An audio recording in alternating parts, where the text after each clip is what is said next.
Terremot li kejjel 7.6 fuq l-iskala Richter seħ f'Għawdex, mhux ta' veru imma ta' parsi. Investiment ta' 400,000 euro f'talimu apparat kofinanzjat mill-Unjoni Ewropea wassal għal simulazzjoni ta' terremot fl-inħawi magħrufa bħala il-Qortin. Il-kap tal-Protezzjoni Ċivili John Rizzo spjega li meta jseħħ inċident simili jiskatta mekkaniżmu Ewropew. F'każijiet serji tintalab għajnuna minn pajjiżi oħra. Għalhekk f'dan l-eżerċizzju Malta talbet l-għajnuna tal-Protezzjoni Ċivili ta' Sqallija. B'kollox ipparteċipaw 300 ruħ, 60 minnhom barranin. Il-Ministru għall-Internu Sigurtà Nazzjonali Carmelo Abela ħabbar li 235,000 mill-fondi miksuba marru għal sistema diġitali ġdida ta' komunikazzjoni. Wara 16 sena bla tibdil u użu ta' sistema li saret antikwata, issa inxtraw 140 radju ġdid. Dawn tqedu f'kull stazzjon u f'kull vettura tal-Protezzjoni Ċivili. Issa l-aspett ta' komunikazzjoni huwa kollu ġdid li jfisser li l-stations u l-karozzi jinsabu f'sitwazzjoni ħafna u ħafna aħjar minn dak li din l-amministrazzjoni wirtet u allura meta wieħed jikkomunika aħjar jista' jsalva l-ħajja tan-nies u jintervjeni aktar malajr. Każ bħal terremot jirrikjedi sforz konġunt.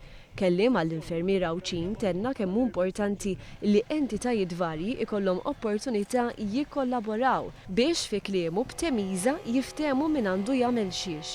Għalina importanti ħafna l-Awċin fetlek li nosservaw u nġu exposed l-istaff tagħna, ġu exposed dan l-eżerċizzju jalla, jien nixtieq jalla li jkollna aktar eżerċizzi minn dawn u kooperazzjoni tajba bejn l-entitajiet kollha, civil protection, aħna, l-Pulizija l-Armata, l-NGOs importanti ħafna.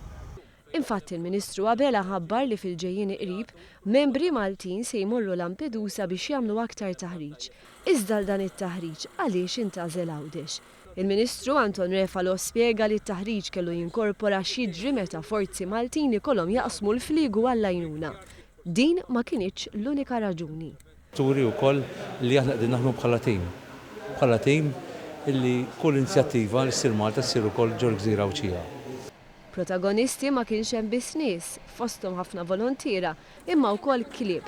Fil-ħin li żorna kien hemm żewġ klieb tal-K9 u aktar tard kellhom jiżdiedu. Lan tat-taħriġ mhuwiex biss li jsir salvataġġ dak il-ħin, imma li ssir eżaminazzjoni ta' dak li ġara. Nittestjaw il-proċeduri tagħna stess. U bekk inkunu nistgħu naraw fejn nistgħu nirranġaw fejn nistgħu mmorru aktar il qudiem. Il-President ta' Malta, Marie-Louise Coleiro Preca, żaret is-simulazzjoni hi wkoll u tenniet dak li kien fuq fom kulħadd. Jalla sitwazzjoni bħal din ma tiġri qatt fir-realtà.